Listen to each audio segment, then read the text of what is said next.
right, boys and girls, here we are. It's day 5, the last day of virtual VBIs. I hope you've had a great week. I know we have. It's been so fun.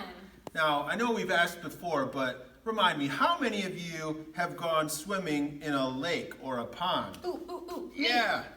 Now, how many in the ocean? I have, actually. Yeah, last summer. What's the difference between swimming in a pool or a lake or a pond and swimming in the ocean, Anna? The ocean tastes really salty.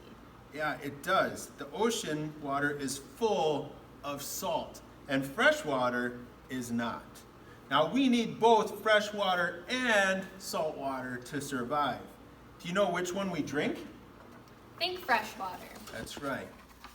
Yes, fresh water. What else do we do with fresh water? I wash my dishes. Yeah. What about you, boys and girls? What do you do with fresh water? Take a bath? Water the plants? Yes. Yeah. And a lot of things. But even though we don't drink the salty water, ocean water, we need it too because it affects our weather and provides a home for billions of sea creatures. God thought of everything when he made water for us. I'm so thankful God knows everything and has the power and the goodness to make water. Me too.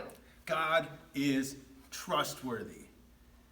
We want to praise and thank and worship and live for him. Today we're going to check out both fresh water and salt water to see what sinks or floats in each of them. So this is something you could try at home, boys and girls. All you need is some water and some salt and some cups and then different things to put in them.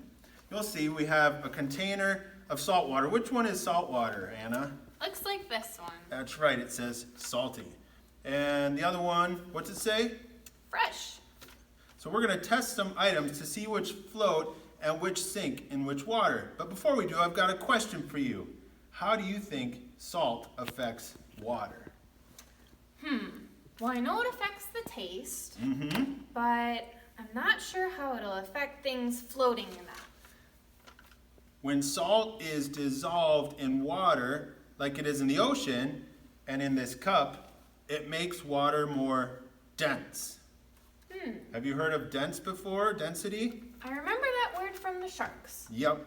It means that a cup of salt water is heavier than a cup of fresh water, even though they have the same amount of water. The salt water is heavier. And you can even see it's a little bit cloudier than the clear water. That's because the salt water is denser.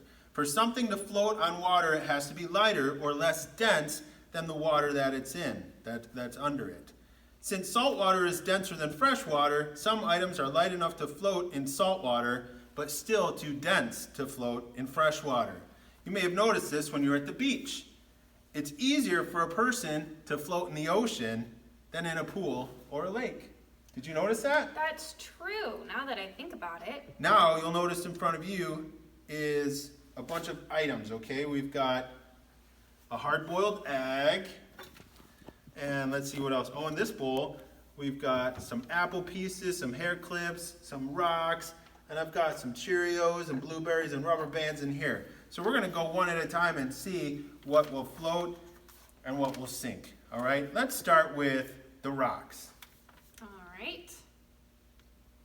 All right, and boys and girls at home, do you think the rocks will float or sink? Let's try. First in the fresh water. Oh, there it goes. It sank to the bottom. What about the salty? Same thing. The rocks sank in both. Now let's try our hard-boiled egg. Now, if you don't have a hard-boiled egg, you might have to ask your mom or dad to help you with that one. All right? Let's see if they sink or float. Fresh water sinks. sinks. Fresh water, it sinks. Oh! Salty, it floats. That's amazing. That's so cool. All right. Those kind of fill up the cup, so let's take them out so we have room to try our other stuff. Okay, here I've got a couple rubber bands. Let's see. Salty and fresh. Well, it definitely floats in the salty, and it's like halfway floating in the fresh, maybe sinking even. Mostly sank though. So that's interesting. Rubber bands sink in fresh but float in salty. What do you want to put in next? Let's try our apple slices. Right. Floats in fresh and Floats in in both. salty.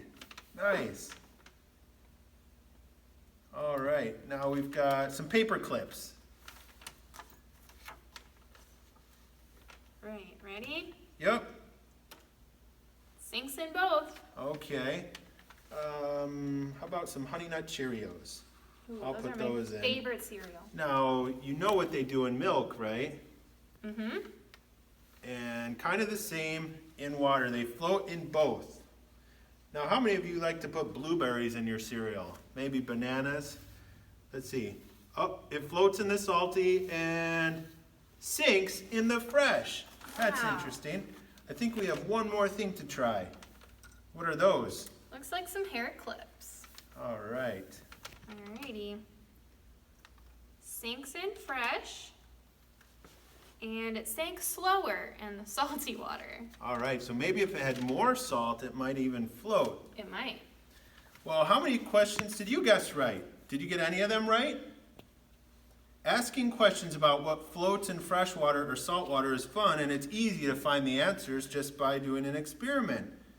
But there's some questions about life and why things happen that are harder, that are not so easy to answer. However, the Bible makes it clear that God is bigger than our unanswered questions, and we can trust that He is always good and wise, even though we may not get our questions answered on this side of heaven. So next time you go swimming in a lake, a pond, or the ocean, remember that God, who is powerful enough to create water, is also loving and kind to you, and you can trust Him. He is trustworthy. Thanks for joining us for VBS, boys and girls.